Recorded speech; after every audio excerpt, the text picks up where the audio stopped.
7h31. Muito bem, estamos de volta pela nossa Jovem Pan com o nosso Jornal da Manhã, edição Cuiabá. E hoje nós estamos recebendo, por telefone, o secretário de Fazenda do Estado de Mato Grosso, Rogério Galo. Bom dia, secretário.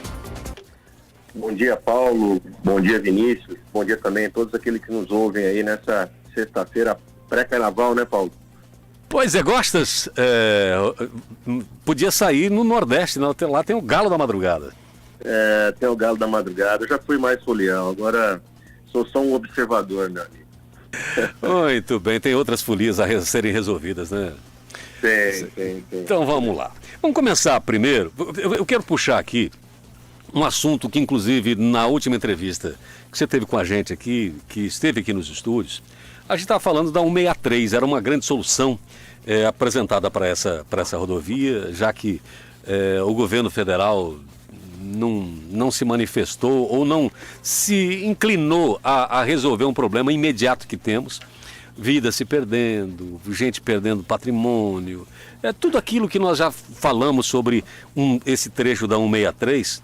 E aí veio o Estado e conseguiu uma solução absolutamente inovadora através de uma empresa matogrossense, da MTPar, e conseguiu fazer algo realmente que ninguém tinha conseguido fazer, dando uma solução muito diferente. Pois bem, falava-se nas dívidas que tem a empresa, a Rota do Oeste. E ela tinha dívidas públicas e privadas com os bancos. Conseguiu-se, com todos os credores, se resolver a questão. Porém, com um banco, não. Esse banco resolveu criar problema. E não quer aceitar os termos de ficar com um valor um pouco menor do que aquilo que teria direito. Curiosamente, o nome do banco é Pine, né? Pinheiro em inglês. Eu acho que o senhor não vê isso, mas como está essa situação e quais as possibilidades? Temos aí realmente a possibilidade de se abandonar essa ideia por conta disso? Paulo, só você mesmo para fazer essa conexão aí, viu? Bom, agora falando aí sobre a operação, de fato, só relembrando, uma operação muito complexa, de uma concessão que estava à beira aí da caducidade e, consequentemente, da relicitação, né? Ou da relicitação, no caso, iria para relicitação. E a gente teria investimentos, no mínimo, 5 anos para voltar a falar em duplicação de 163. Então, de fato, o governo apresentou uma proposta. Aí eu vou falar aqui tudo que já foi aprovado, todo o checklist. Nós passamos pela NTT, pelo TCU, pelo Ministério da Infraestrutura. Nós tivemos a aprovação do nosso Tribunal de Contas do Estado, aprovação da Assembleia Legislativa, passamos pelo Conselho de Administração da MTPar, Conselho de Administração da empresa lá da Odebrecht, que aceitou vender por R$1.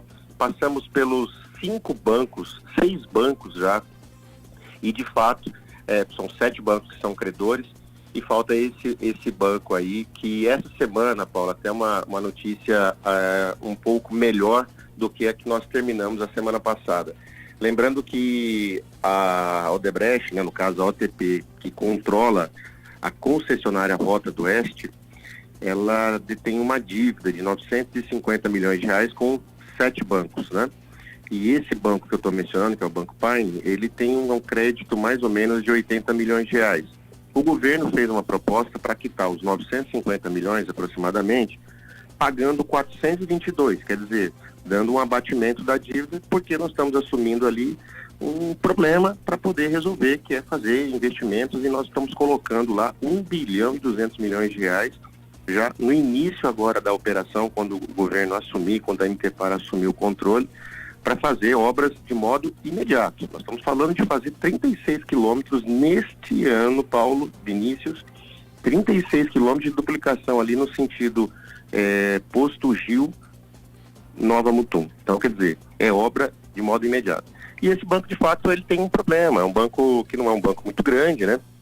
Ele não tinha lançado ainda em perdas, me parece que teriam problemas em relação a esse ponto.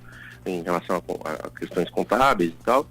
E, de fato, a gente enfrentou ali uma dificuldade. Essa semana a gente conseguiu evoluir com o banco. Essa é uma notícia positiva, né? A gente conseguiu evoluir. Tivemos ontem uma boa resposta. Houve uma reunião desse banco que não sentava com os demais bancos pela primeira vez. Então, houve uma reunião ontem que nós conseguimos, de fato, colocar a proposta. Fizemos uma customização da proposta para eles, para que eles fiquem no tempo, que eles recebam ali de modo parcelado, né, em 3 anos, mas economicamente vai dar a mesma proposta que nós estamos fazendo para os demais bancos. É uma questão também que os bancos estão em sindicato, eles não aceitam que um banco receba mais do que o outro. Então, receber à vista ou receber a prazo tem que dar economicamente o mesmo resultado. E agora nós estamos bastante esperançosos com relação a esse banco, o Banco Pine, que pela primeira vez manifestou-se favorável a essa proposta que a gente fez para quitar a operação deles, uma parte à vista e uma parte em 1, 2 e 3 anos, em 3 parcelas, para totalizar ali o montante que nós temos destinados para esse banco proporcional dos 422 milhões. É uma notícia boa, para terminar a semana aí com uma notícia boa em relação ao 63, e nos preocupa agora, superando o Pine, aí nós temos a Caixa Econômica, né, ainda que tem que fazer o rito de aprovação dela, porque como mudou a proposta original para ter uma proposta a prazo, eles têm que fazer a avaliação deles. E aí também, o que segundo a avaliação dos técnicos da Caixa, com quem a gente tem dialogado, não teria problema, porque já teria uma sondagem com os vice-presidentes, né, e a equipe técnica não teria nenhum problema, mas demandaria tempo, e tempo é tudo que a gente não tem, né, Paulo? Essa rodovia já era para ter sido duplicada até o ano de 2018, então nós já estamos aí há 5 anos de atraso. Então a gente de fato está muito ansioso, nós estamos muito ansiosos para poder assumir o controle da Rota do Oeste e já começar imediatamente com as obras de recuperação. Nós temos trechos aí que estão muito ruins, que não são de responsabilidade da Rota do Oeste, ainda estão sob responsabilidade do DENIT, mas que nós teríamos que imediatamente, pelo TAC que foi assinado assim que o governo entrar, já que resolver, que seria esse trecho de Cuiabá a Rondonópolis. Tem trechos ali que estão absolutamente intrafegáveis, que nos envergonham. Por isso a MTPAR, nós, né, o governo, queremos assumir já para endereçar a solução imediatamente para esses trechos, para que eles fiquem minimamente trafegáveis e recuperem a decência, né, para poder cobrar tarifa, nós temos minimamente uma rodovia trafegável. Então é isso, Paulo, até me alonguei um pouquinho na resposta aqui, mas para prestar contas que esse é um tema extremamente relevante. Notícia boa da semana, Banco Pine, nós avançamos várias casas, né, no sentido de fechar, mas agora temos aí essa etapa burocrática, eu diria, que cumprir na Caixa Econômica. Nós estamos tentando uma sensibilização da Caixa para que ela abrevie esses prazos. Nosso objetivo, Paulo, era dia 1º de março, nossa meta, né, é 1º de março, assumir o controle acionário da concessionária Rota do Oeste. E aí a gente poder fazer a integralização do capital de 1 bilhão e 200 milhões no caixa da Rota do Oeste e iniciar todas as obras de melhoria que nós já temos ali programado para esse ano e pactuado com a NTT e com o TCU. Mas está difícil vencer a burocracia, meu amigo. No final, então, a notícia é boa e o pinheiro da rodovia não será tão problema quanto o do BRT. Vinícius. Bom dia, Rogério, tudo bem? Bom dia, Vinícius. Bom falar contigo, amigo. É sempre um prazer poder te entrevistar, poder conversar contigo, meu amigo. Então, o que eu quero te perguntar, Rogério, estamos aí começando a elaboração de um novo plano plurianual, né, de um novo PPA. que vai vigorar aí, para quem não sabe, né, de 2024 a 27, né, o segundo ano do mandato, o terceiro, o quarto e o primeiro ano do próximo mandato, né, do próximo governador. E uma das partes, né, um dos componentes do PPA é o cenário fiscal, né. Então eu quero que você discuta, apresente para nós como é que vocês estão, como é que vocês na Secretaria de Fazenda, e você em particular, né, como secretário, está avaliando a evolução do cenário fiscal aqui para Mato Grosso, né, à luz da possibilidade da reforma tributária, né, que está bem forte em nível nacional, e também desse caixa de 13 bilhões, né, que especialmente o deputado Lúdio Cabral sempre destaca, né, que o governo do estado está com caixa abarrotado, né, então como é que você vê essa possibilidade? Vai se mexer em alíquota, vai se fazer uma reforma tributária aqui em Mato Grosso também, ou o quadro realmente está muito folgado para nós? Como é que vocês estão vendo isso, Rogério? Na verdade, Vinícius, é uma excelente pergunta. A gente está agora num ciclo, inclusive apoiados pela Fundação Dom Cabral, nesse ciclo de elaboração do nosso plano plurianual, fazer um plano bastante aderente às condições fiscais do Estado e também a resultados de políticas públicas, né? Tem indicadores muito claros. O governador tem dito que nesse primeiro ciclo foi um ciclo de recuperação, o primeiro ciclo do primeiro mandato, né, dos 4 anos, foi um ciclo de recuperação, de organização das contas públicas, que estavam bastante desestruturadas, né? Lembrando, lá em 2019, início de 2019, a gente tinha um furo no caixa de quase 4 bilhões de reais, devendo para 11 mil fornecedores, salários atrasados, enfim, essa é uma realidade que de fato ficou para trás. E agora a gente tem condição, nesse plano plurianual, nesse PPA, participando da sociedade, de colocar metas ousadas aí para que a gente consiga dar um salto de qualidade, tanto no capital físico do Estado, público, né, quanto no capital também humano. Então aí a gente vai falar muito aí das nossas metas para a educação, de tirar a educação nossa lá da rabeira dos resultados do ensino médio, que é uma responsabilidade enorme quando a gente entrega os nossos jovens, né, para a universidade, para o mercado de trabalho. Quer dizer, estamos em 21º, a gente já melhorou um pouquinho, estamos em 18º, mas temos nos próximos 4 anos aí um objetivo muito claro de melhorar e trazer a educação de Mato Grosso para pelo menos aí entre as 10 melhores do Brasil, e ter um conjunto de ações que estão lá no plano plurianual que vão fazer parte disso.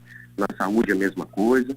E para sustentar todos esses investimentos que nós estamos programando nos próximos 4 anos, Vinícius, de 5 bilhões por ano, nós estamos falando de um ciclo de investimento público de 20 bilhões de reais nos próximos 4 anos. Para isso a gente precisa de sustentação fiscal. A gente precisa de previsibilidade das regras do jogo que compõem a receita e compõem a despesa pública, como a gente tem na nossa casa, né? Saber quanto a gente arrecada, ou qual é a previsão de arrecadação, e qual é a previsão que a gente vai ter de salários, no caso do privado, e quanto a gente vai ter previsão de gasto. Então, essa previsão de gasto a gente está acompanhando de modo muito cauteloso. Agora, a previsão da receita, gente, acho que esse é um ponto de fato que você traz aí, um ponto de atenção. Nós tivemos no ano passado, por exemplo, ataques ao ICMS, né? Nós já tínhamos feito aqui no Estado um movimento de reduzir as alíquotas da energia elétrica para 17%, e da comunicação também para 17%. Vocês vão lembrar, nós somos o primeiro estado da federação a fazer isso. Nós, em janeiro de 22, numa lei aprovada em outubro de 21, nós reduzimos as alíquotas de 30% da comunicação para 17% e de 25% da energia elétrica para 17%. Aliviamos o bolso do cidadão. E em junho veio o Congresso Nacional e legislou sobre esse assunto, tornou obrigatório imediatamente fazer essa redução de alíquotas. Mato Grosso não foi pego de surpresa nesse aspecto. Mas, por exemplo, Vinícius, foi pego de surpresa no diesel, né? No diesel, o preço de bomba é o preço que faz com que nós tenhamos ali o cálculo do ICMS. E o Congresso Nacional legislou estabelecendo uma artificialização dessa base de cálculo, quer dizer, pegando uma média do preço dos últimos 60 meses. Então, o que nós tínhamos um imposto calculado, por exemplo, sobre R$5, caiu para R$3,50, caiu 30% a base de cálculo. Então, nós tivemos uma redução brutal, para você ter uma ideia, em torno de 150 milhões de reais de perda de ICMS de julho, no caso do diesel, mais ou menos, de julho a dezembro do ano passado. Então, são cenários que surpreendem o gestor público que tem uma programação e de uma hora para outra fica sem uma receita. Mato Grosso tem, de fato, um caixa que a gente consegue sustentar o ciclo de investimento público, mesmo tendo esse abalo. Agora, se for um abalo estrutural, por exemplo, da energia elétrica, se tira da base 60% da receita do ICMS da energia elétrica, que é tirar a tarifa de distribuição, que é a chamada TUSE, que a gente acabou de conseguir eliminar, você já tira mais algo em torno aí de 50 milhões de reais por mês. Então, quando você vai somando tudo isso, se isso não se corrigir, nós começamos a ter perdas estruturais, as despesas crescem porque elas estão indexadas à inflação e a inflação está ainda fora do centro da meta, acima do que está previsto. Quer dizer, você tem um cenário em que aumenta a despesa porque está vinculada à inflação, notadamente a folha salarial, que cresce todos os anos, no mínimo pela inflação, e é uma despesa alta do Estado, né? A administração pública se faz com pessoas. E, ao outro lado, você tem ataques à receita, e quebra essa previsibilidade. Então, é sim um ponto de atenção que nós colocamos. Então, eu diria que, se nada acontecer, nós temos um PPA e um ciclo de investimento público absolutamente sustentado no longo do tempo para Mato Grosso, sem problema nenhum. Sobre a reforma tributária, e isso é um ponto de atenção que nós temos colocado, inclusive, no debate agora, Vinícius, com o Tesouro Nacional, para recompor essas perdas que tivemos no ano passado, né? É um debate que está acontecendo com todos os demais estados.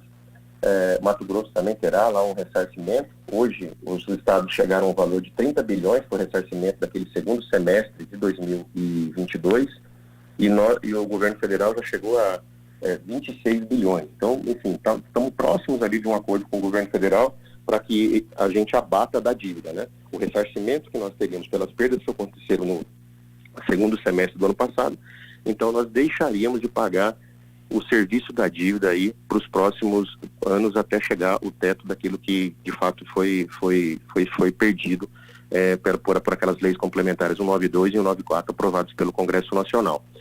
Então, veja, há um cenário de complexidade que o Mato Grosso, e eu vou repetir aqui, nós vamos fazer os investimentos de 5 bilhões por ano nos próximos 4 anos, porque nós tivemos um ciclo de responsabilidade fiscal que está se mantendo conosco também nos próximos 4 anos, que é um ciclo de garantir a despesa pública comportadamente, né, e assegurar no mínimo 15% do orçamento para investimentos. Mas é bastante desafiador na medida em que você tem esses ataques. E a reforma tributária é um caso à parte. Eu diria que é um risco fiscal para Mato Grosso. Se nós não tivermos, nós vamos mudar completamente a nossa forma de tributar. Hoje, Mato Grosso ele se beneficia por ser um estado produtor. A gente produz alimentos, né, proteína animal, mandamos para outros estados. E tudo que a gente manda para outros estados, de etanol, de óleo, por exemplo, enfim, de carne, bovina, a gente recebe um percentual de ICMS na origem por a gente ter produzido esses itens aqui. E nós perderíamos isso na reforma tributária, que passa a ser todo no destino. É um IVA, né? E passa a ser tributado apenas lá onde ocorre o consumo. Então nós vamos perder aqui, Mato Grosso perde algo em torno de 30% da sua receita. As propostas que estão circulando no Congresso Nacional, elas garantem essa perda, porém, Vinícius, a gente sempre cresceu a nossa receita acima da inflação. Nós tivemos crescimento real. Né? Então, quando a inflação está 5%, o Mato Grosso cresce, o PIB de Mato Grosso cresce mais do que isso. Então, nossa receita também cresce, 10%, 12%. No último ciclo, cresceu 12%, então, acima da inflação. Então, e o Congresso está garantindo, a proposta da reforma tributária, ela garante meramente a inflação. Então, nós ficaríamos aí com uma garantia de receita para 20 anos, crescendo não aquilo que Mato Grosso efetivamente cresce, mas crescendo apenas pela inflação. Então, quer dizer, nós vamos ter na nossa principal receita uma queda brutal e um crescimento que, na verdade, só vai repor a inflação. O crescimento é meramente nominal. Então, isso é muito, muito preocupante, porque nos desconectaria daquilo que acontece em Mato Grosso em relação à sua atividade econômica, porque aquilo que a gente produz aqui seria tributado por outro estado onde aconteceria o consumo. Então, a gente está discutindo lá formas de que essa compensação, nós não somos contrários a isso, mas que nos dê uma garantia de ressarcimento que seja justo, que tenha relação com o nosso crescimento econômico e não só com a reposição da inflação. Acho que esse é um ponto de atenção para toda a comunidade aqui de Mato Grosso, para a classe política, para a gente não deixar isso passar sem que haja essa correção no projeto que está em tramitação. O outro ponto, Vinícius, é estrutural também e está ligado à competitividade. Hoje nós temos incentivos fiscais, nós temos o nosso programa de desenvolvimento industrial, nós temos o nosso programa de fomento ao algodão, enfim, o nosso programa de desenvolvimento rural. E esses benefícios fiscais do ICMS, eles simplesmente acabam. Por quê? Eles deixam de fazer sentido, já que você não tem mais tributação na origem, onde os produtos são produzidos, mas sim onde eles são consumidos. Portanto, como é que nós vamos atrair empresas e indústrias para Mato Grosso? Óbvio que em Mato Grosso nós estamos investindo em logística, isso é um ponto fundamental, trazendo a ferrovia estadual até Lucas do Rio Verde, isso vai melhorar a nossa competitividade. Mas sabemos que isso não é por si só, não é suficiente. A gente precisa de benefícios fiscais aí, de incentivos para que haja, de fato, aí um componente de atratividade. Como vai ficar? Fala-se, Vinícius, de um fundo de desenvolvimento regional da reforma tributária. Como será esse fundo? Ele é adequado? Ele vai, de fato, garantir, ele não vai ser contingenciado, ele vai garantir recursos, de fato, para o Estado, ao invés de dar benefício tributário, dar benefício financeiro via orçamento, caixa, para essas empresas que vierem se instalar em Mato Grosso, são interrogações. Isso está ligado à própria atividade econômica do Estado. Esse debate desses dois aspectos que eu mencionei, da receita, né, de não ficar só atrelada à inflação, e também da nossa atratividade em relação ao fim de benefícios fiscais do ICMS, que hoje nós temos já há quase 30 anos, nos preocupam bastante e nos fazem ter um ponto de alerta, e eu me coloquei, inclusive, no grupo de secretários lá do CONFAS, chamado G9, né, que está discutindo a reforma tributária, e esses são pontos que eu tenho levado muito insistentemente, mas nós vamos ter que sensibilizar a classe política e a classe empresarial de Mato Grosso, a imprensa, como a gente está fazendo nesse momento esse debate aqui, para discutir muito, em maior profundidade, esse assunto da reforma tributária, porque ele é um ponto estrutural que pode atingir aí o futuro das contas públicas. Não no curto prazo, porque de fato a gente tem uma situação hoje que garante os investimentos que Mato Grosso precisa, mas no longo prazo, de fato, é um ponto de grande atenção. 7h23, Vinícius. Então, Rogério, em relação aos 13 bilhões, né, o objetivo é zerar isso até o final desse mandato, até 2026 ficar com caixa zerado. Nesses 5 bilhões aí de investimento já estão inclusos, né, a receita de cada ano e mais esses 13 bilhões que estão em caixa? Então, como é que vocês estão planejando isso? Esses 13 bi, Vinícius, ele é disponibilidade financeira, porém na disponibilidade financeira você tem que abater ali o que você tem de restos a pagar, né? Tanto aquele que já está liquidado para pagar no exercício anterior, mas não deu tempo de pagar, quanto aquele que está empenhado, mas ainda a despesa não aconteceu. Então, assim, nós temos um caixa que é um pouco maior que a metade disso dos 13 bilhões aí, que está livre para fazer os investimentos. Por isso nós temos, de fato, caixa para fazer investimentos tranquilamente aí, pelo menos por um ano, ainda que nós não arrecadássemos apenas para pagar as despesas obrigatórias e as despesas de custeio, né, e pagar a dívida. Então nós teríamos aí a sustentação dos investimentos. Por isso nós estamos tranquilos em relação à sustentação dos investimentos aí de pelo menos 5 bilhões de reais nesses próximos 4 anos, e a gente investir 20 bilhões de reais. Esses investimentos de recordes aqui em Mato Grosso, que são recordes no Brasil, Vinícius, tem nos trazido, e Paulo também, né, tem nos trazido aí índices bastante importantes, né? A menor taxa de desemprego do Brasil, nós estamos praticamente em pleno emprego. Mato Grosso hoje é o estado que aumentou, foi um dos poucos estados que aumentou a renda média dos trabalhadores aqui no estado. A renda média nossa subiu e foi um dos únicos estados em que houve aumento de população. Isso é muito importante. Nós precisamos de pessoas, nós precisamos de capital humano aqui no estado, nós precisamos de gente qualificada que venha, que migre para cá, para que a gente também supere essa carência, essa deficiência. Nós precisamos, de fato, de pessoas. Nós temos um estado continental que precisa de gente. E a gente sabe que um estado é feito de território e pessoas, né? Então nós vamos atrair, nós atraímos 6%, nós crescemos 6% nesse último ciclo aí, entre a última avaliação de IBGE e a avaliação de 2022. Isso é muito importante. Isso tem a ver também com o nosso ciclo de investimentos. E nós esperamos que isso se intensifique, é por isso que nós estamos mantendo esses 20 bilhões de reais aí na carteira para fazer investimentos em todas as áreas nesses próximos 4 anos. Por isso nós somos bastante empolgados. Então, é verdade, nós temos a disponibilidade financeira, não é do tamanho, como está dizendo, porque tem uma parte desses recursos que já estão comprometidos com gastos, né? Porém tem uma reserva para a gente fazer investimentos, e foi o que foi possível, né? Parece que tem alguns deputados, acho curioso isso, que gostariam que o Estado tivesse quebrado. Se o Estado tivesse quebrado, não tivesse reserva, nós não conseguiríamos fazer, por exemplo, o negócio da MTPAR, né? Acho que tem deputado aí que gostaria de gastar, de quebrar o país, como quebrou, né? Em 2016, lá nós tivemos um governo que quase quebrou o país, né? Foi, inclusive, objeto de impeachment, né? Em função da falta de credibilidade nas contas públicas.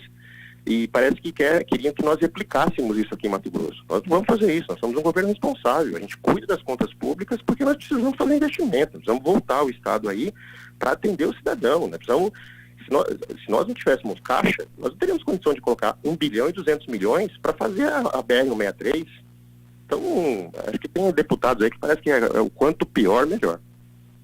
7h57, agora que está começando a ficar boa, assim, para o mundo político, a entrevista, nós temos que encerrar aqui. É evidente que aguardamos você num outro momento aqui no estúdio, secretário, para discutir essas questões que colocamos até aqui, que estão em evolução, estão em construção, tanto essa questão da BR-163, nos deu boas notícias, teve boas notícias para Mato Grosso, de que as negociações estão avançando. Isso deve evoluir e torcemos para que evolua para um bom final para a gente. Também essa questão da tributação, da questão tributária, essa evolução que preocupa, como isso vai se dar daqui para frente, e vamos ficar atentos e te aguardar aqui no novo momento. Muito obrigado, bom carnaval, obrigado pela entrevista, secretário de Fazenda do Estado de Mato Grosso, Rogério Galo, obrigado. Obrigado, Vinícius, obrigado, Paulo, obrigado também a todos aí que tiveram a paciência de nos ouvir até agora. Um bom carnaval, um bom feriado a todos aí. Juízo, Paulo. Um abração, meu sempre. Amigo. E um abraço aí também, em homenagem ao meu amigo Ademar Andreola, que essa semana nos deixou, mas deixou um legado aí muito importante para o jornalismo e para a comunicação de Mato Grosso aí. Faço uma homenagem nesse momento aí a esse grande amigo que me acompanhou nos últimos 10 anos na assessoria de imprensa, desde a prefeitura, passando pela Procuradoria do Estado e agora na Secretaria de Fazenda. Deixou muita saudade. Obrigado, Rogério. Um abraço. Bom carnaval. Um abraço.